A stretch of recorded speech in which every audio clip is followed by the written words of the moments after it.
Hi, I'm Clady Quesada for the Brownsville Podcast by Studio X. We're here celebrating the RGV Startup Week with Moti Elkheim. How are you? Hi, thanks for having me. Tell us a little bit about yourself.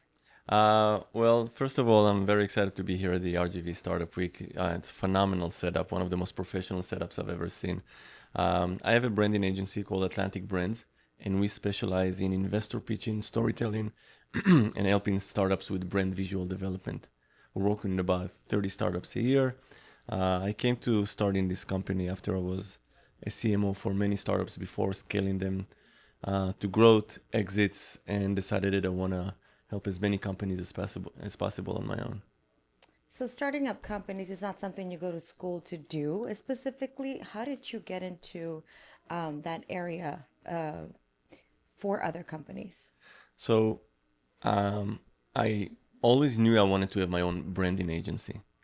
But as I was a CMO and a VP of marketing for several startups, my approach to their growth and to good marketing operations was always content-led growth. I really believe in the power of content and storytelling. And in 2022, when the market was very hard for fundraising, a lot of founders from my network reached out and said, listen, you have to help us because something is just not clicking with investor pitching anymore. And I started helping a few. They successfully raised their funds to the point that I said, okay, I find something that I'm really passionate about. It gives me a lot of satisfaction. I want to do this full time. So there is no school to start in a company. It's actually probably one of the worst decisions you can make in your life because it's super hard, a lot of uncertainty, but it's just stronger than you. You cannot, it's restless. You have to pursue it. Can you, with your experience, tell which startup company is on their route to success and which ones might not be? Easily. Easily. We can tell within 2 seconds. And every investor will tell you that they can tell within 30 seconds if they're going to invest in a founder or not.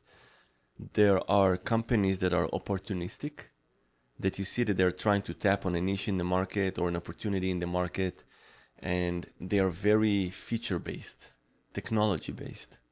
But then there are companies and founders who are process based. They're coming to deliver a process transformation into the market. Those companies who have true meaning about them and in the way they want to change the way people operate, those are the ones who are going to thrive, and those are the ones that are going to be successful. Now it's twofold. You have the company purpose, but then you also have the founder. When you look, and the same applies, when you look at a founder and you say, okay, this is an opportunistic founder, they're in for the quick money, they want to make a quick exit, you know that founder is not going to be successful because the road is not easy and the road is very hard. But when you see true conviction, true passion, true grit in a founder, you know that this is the founder you want to invest in. At the end of the day, every company, regardless of the vertical you operate in, whether you're selling fruits in the market or you have a tech company, you're starting a business, one thing is certain. You're going to have difficulties that you never expected. And the only way to overcome those difficulties, if you're really into what you're doing. That is the X factor that I'm seeing in founders, and then investors are seeing in founders that can say, okay, we have something here. It's that tenacity, that persistence, that do you think it's learned or it's a trait that you might be even born with? Um, I think it can be both. One, you don't know, right? There is always the first time you start a company, and you don't know how far you're willing to take it. And as you grow as a person, as a business person, then you realize, okay, I'm willing to sacrifice. But you don't know how much you're willing to sacrifice. It all sounds perfect at the beginning. We're going to have an exit. We're going to build $1 billion business. Great, whatever. But then life hits. And you simply don't know until you realize it. You don't know if it's in your DNA. You're a hustler, fine. Everyone is a hustler until, guess what? You get kicked in the face. And it's something that you'll have to learn. But I guess into some aspects of it, you also have to have it in you. Was there a part in your life personally that made you see or what gave you that grit? So I'll tell you a story. I'm into storytelling. I'll tell you a story. I was the CMO of a tech company, and it was my professional ambition always to be a CMO. That's the pinnacle of marketing. And when I put my kids to bed every night, we have what we call the good night blessing. My kids have to repeat every night the following: if I want something, I can achieve it. I have to work hard. I have to dream it. And at one point, 4 years ago, my son, who was 9 years old, told me, Dad, you keep preaching it to us. I know you have an unfulfilled dream. So why won't you follow the good night blessing? If you dream it, if you believe it. The next day, literally the next day, I quit my job. And I realized that whatever it's going to take, even if I'm going to fail all the way to the bottom, I'm going to be super satisfied because of that moment with my son. 0 failures on my end. Even if the company goes bankrupt, 0 failure, because that's my driving motive, to show my son that truth is in the nuances. We practice what we preach. How old is your son now? Does he look 13. 13. He knows the story, and he keeps telling me, well, listen, you just told me you signed a big client. I'm the one who told you to start a business, some rev share. He already knows what the rev share is. So it's like, it's time for some rev share. And I keep telling him, all the revenue is going to you. You're getting the money.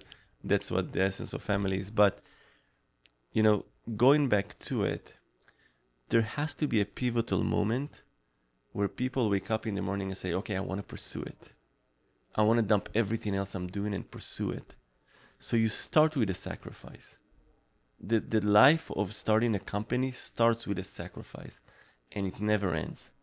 It never ends, because you can always grow, you can always achieve more, you can always push yourself further. But it's funny, in every company, you start with a sacrifice. What do you think about people with no safety nets who all of a sudden want to sacrifice already what really, if you sacrifice, you'll end up in the street. You have Right. no safety net whatsoever. There's people who are born with, they have a really good background. Their parents can support them, or someone somewhere along the way can reach out and give them a hand. What do you say to those who have nothing to really sacrifice, who already live in a really a level of poverty even? Look, there is a saying that my brother told me. He said, God brings obstacles in our lives to put aside those who really want it from those who don't. If you want to pursue something, you'll find a way. Yes. If you want to pursue something, you'll find a way. I remember starting my own business. So I had a very nice, comfortable job as a CMO, a salary that everyone can dream of. And I decided to start my business. And I had 3 clients as soon as I started my business from my previous network. Worked with them, everything was fun and fine. But the way the nature of the business goes is that clients, end. The engagement ends. It so happened to be that all 3 of them ended at the same day. So after I started my business, left my job, all of a sudden I found myself with nothing. 3 kids, family to support, no income. I had somewhat of a cushion, but all of a sudden everything hits you. Life hits you. So what do? I know it sounds cliche, but you have to grind. You have to find constant revenue streams. And I always say it, the best entrepreneurs are those who wake up with an unemployed mindset. It doesn't matter how much money you have, how many clients do you have. If you don't wake up with an unemployed mindset, it means that you're not looking for new revenue. And if you're not looking for new revenue, at one point, the old revenue line is going to stop. So it doesn't matter if you have money or not. You have to act as if you don't have it. And to me, not having a safety net is a huge advantage. Because when you have a safety net, you're used to the cushion. Right. And all of a sudden, that cushion is being taken away from you. Slowly and slowly, money is running out. Because get what? It takes time to get money out of your business. And then all of a sudden, you're panicking. When you don't have money, you're at an advantage point. You have nothing to lose. Yeah. So you grind on the side, you make some money, you move a little bit forward. Grind on the side a little bit more, make some money, boom, you move forward. That's an advantage point, not a disadvantage. At the end of the day, it's all about you. It's all about you. Don't let your background dictate how your future is going to look like. That's great. And for a lot of us who are born in Brownsville, I know you're from Jersey. That, I think, is a mindset that a lot of us need to switch. Right. We're always raised to believe, don't do risky things, do the for sure thing. Yeah. And it's easy, you know, I've been working with a lot of tech companies, multimillionaire CEOs in New York, and you come into a place like Brownsville, right? And maybe people from Brownsville look at New York as this big, achievable, you know, unachievable dream, sorry. But it's not. I came from Israel. I came to the US with $300 in my pocket. I had nothing. This is why I know it's an advantage point. Your background, all the struggles that you went through in your life, prepared you for something that is next. So if you want to make it to New York, you can make it to New York. I'm from New York and I came into Brownsville because I looked at what RGV is doing and it felt very compelling to me.